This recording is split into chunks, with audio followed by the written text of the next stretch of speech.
Salut à tous, c'est Robin de Hello Bike World. Aujourd'hui, je vais vous présenter une application de carte hors ligne qui s'appelle Maps.me. Donc les grandes forces de cette app, c'est comme je l'ai dit, déjà elle est hors ligne, donc vous n'avez pas du tout besoin de connexion internet. Et elle possède une énorme base de données, que ce soit pour les restaurants, les hôtels, les attractions touristiques. Et elle est très souvent mise à jour grâce à une communauté très active sur OpenStreetMap. Alors, première étape quand on ouvre l'application, ce sera de télécharger des cartes. Et c'est le seul moment où vous aurez besoin d'une connexion internet. Donc pour télécharger une carte, je vais simplement me déplacer sur la région du monde voulue, par exemple en Suisse. Et en zoomant suffisamment, on va me proposer de télécharger la région. Donc ça va prendre un peu de temps, selon votre connexion internet. Que c'est long, que c'est long. Donc cette partie de la vidéo, on va évidemment l'accélérer. Voilà, j'ai maintenant ma carte téléchargée. Et je vais pouvoir zoomer très précisément sur la zone voulue. Donc les cartes sont très détaillées. Et surtout on voit tous les points d'intérêt qui s'affichent. Donc comme je le disais, les hôtels, les restaurants, tous les chemins par exemple des parcs. Enfin tout est indiqué, c'est vraiment très précis. Un autre moyen de télécharger les cartes, c'est de se rendre directement sur cette option télécharger des cartes. Et là on peut choisir manuellement les régions du monde qui nous intéressent. Et on peut gérer ensuite les cartes très facilement. Par exemple la Suisse, moi ça m'intéresse plus. Hop, je vais supprimer. Je me situe actuellement en Indonésie. Donc en cliquant sur cette icône qui va me localiser, je vais être directement basculé vers l'endroit où je suis. Donc voilà, encore une fois, je peux zoomer très précisément. Là vous pouvez voir que je suis dans ma petite guest house, bien tranquille. Un petit défaut, c'est quand même dans certains pays, certaines routes ne sont pas affichées ou alors c'est pas la bonne couleur de route, c'est-à-dire que vous pensez avoir affaire à une autoroute et en fait vous tombez sur un chemin de terre. Mais voilà, c'est basé sur OpenStreetMap, c'est un projet qui est en pleine évolution, donc on peut être sûr que ce problème sera de moins en moins présent. Ok, alors maintenant on va aller voir les paramètres. Il y a quelques paramètres intéressants. La seule chose que j'ai modifiée, c'est d'augmenter la taille des polices sur la carte. Moi, ça me permet à vélo de voir très rapidement où je suis, où je vais. Sinon, vous pouvez un peu vous intéresser aux paramètres. Mais voilà, il n'y a pas grand chose à changer. Tout est déjà plus ou moins bien paramétré. Maintenant, les points d'intérêt. Donc la grande force de Maps.me, c'est justement ces points d'intérêt. C'est-à-dire, par exemple, là je vois un restaurant qui s'appelle Secret Garden. Je vais cliquer. J'ai quelques informations qui s'affichent ici. Je vois déjà qu'il est fermé. Je peux même voir ses horaires d'ouverture. Donc ça dépend vraiment des points d'intérêt. Il y a des points d'intérêt où il n'y a aucune information, juste le nom. Il y en a d'autres qui sont bien répertoriés. Et surtout, on peut enregistrer ces points d'intérêt en cliquant sur sauvegarder. Je vais avoir une sorte de point au-dessus, un pin rouge. Et je vais pouvoir retrouver ces points d'intérêt en cliquant sur cette icône.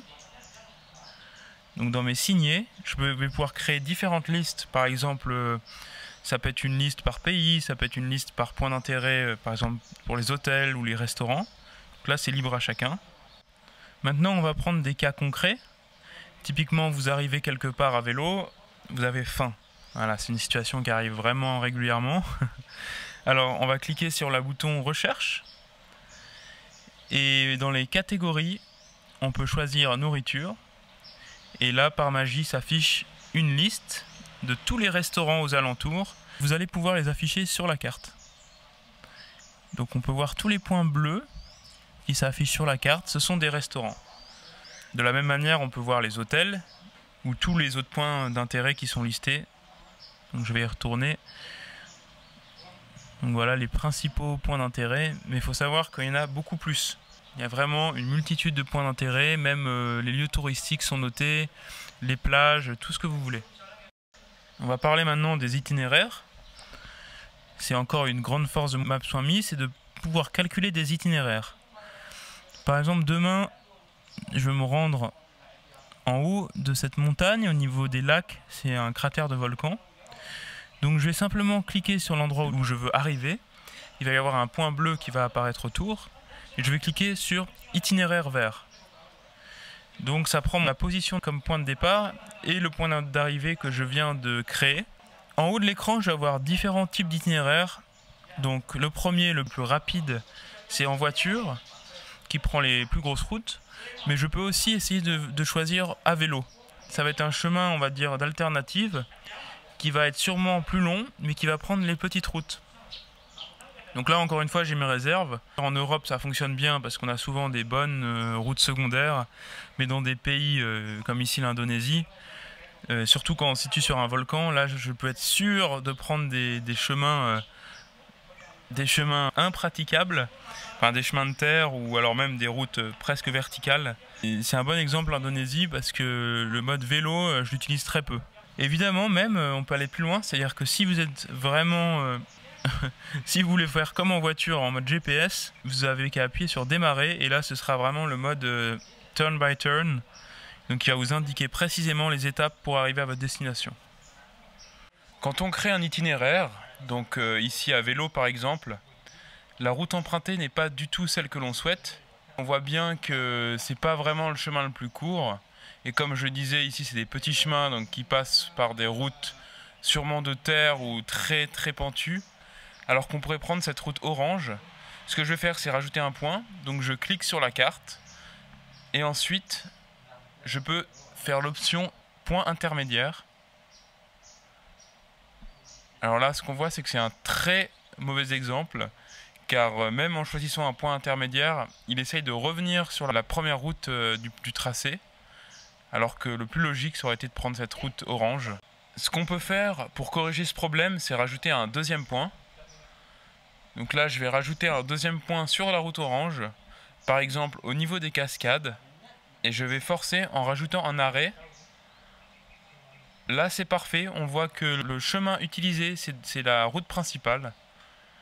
J'ai réussi à forcer l'itinéraire sur la route principale. L'avantage de l'itinéraire vélo, c'est qu'on peut voir le dénivelé en bas de l'écran. Donc ici, par exemple, on voit 1,3 km, donc sur 27 km. Je sais que entre le point le plus bas et le plus haut de cet itinéraire, ce sera 1,3 km. Par contre, attention, ça ne veut pas dire que ce sera le dénivelé de la journée. Là, c'est seulement le delta, c'est-à-dire la différence d'altitude entre le point maximum et minimum d'altitude. Une fonction un peu moins connue de Maps.me, c'est de pouvoir importer des traces. Là, je vais me servir d'une autre application, de MapOut, pour pouvoir importer une trace dans Maps.me. J'utilise les fonctions de partage de l'application. Donc là, c'est l'interface typique d'iOS, donc qui me permet de partager des fichiers entre applications. Et simplement, je vais choisir l'option copier vers Maps.me. Et voilà, la trace est déjà importée dans Maps.me. Je peux aussi l'afficher dans la liste de signés. Je peux activer ou désactiver cette trace. Je peux modifier le nom de ma trace, je peux la supprimer. Une fonction qui n'existe pas encore ou qui n'existera jamais, c'est de pouvoir suivre cette trace. Donc là, je peux simplement l'afficher, mais je ne vais pas pouvoir la suivre. L'application ne va jamais me dire si je suis en train de suivre parfaitement ma trace ou si je suis complètement à côté de la plaque. Il faudra donc ouvrir souvent l'application à vélo pour voir si on est bien sur le chemin qu'on voulait. En petit bonus, une utilisation un peu particulière que j'ai de Maps.me, c'est ce que j'ai appelé le mode rallye. C'est-à-dire que je zoome au maximum sur la carte et j'appuie 2 fois sur le bouton de boussole pour me localiser. Et la carte va en fait se tourner et me suivre précisément en même temps que j'avance. Et lors des grandes descentes, je vais pouvoir voir à l'avance les virages et négocier au mieux ces virages sans tomber dans le ravin. On est presque sur une application parfaite pour le voyageur à vélo. On a vu que c'était un véritable couteau suisse, utile pour trouver la meilleure route, pour voir le dénivelé. Ça permet aussi de trouver les bons plans pour manger et dormir. On a vu les points négatifs, par exemple la représentation du dénivelé qui est un peu spéciale, le calcul de l'itinéraire vélo qui est pas vraiment paramétrable et qui donne des résultats un peu funky parfois, et aussi le détail des cartes qui fait défaut dans certains pays ou dans certaines régions du monde. Dans tous les cas, il ne faut pas oublier que c'est une application gratuite et qui est très évolutive. Toutes les 2 semaines, les cartes sont mises à jour avec de nouveaux points d'intérêt. Vous êtes à vélo et vous avez besoin d'une carte, c'est l'application qu'il vous faut. Voilà, c'était la présentation de Maps.me. J'espère que cette vidéo vous aura plu. J'espère aussi qu'elle vous servira sur les routes ou alors qu'elle vous incitera à prendre la route. En tout cas, à bientôt pour de nouveaux tests et de vidéos sur Hello Bike World. Ciao!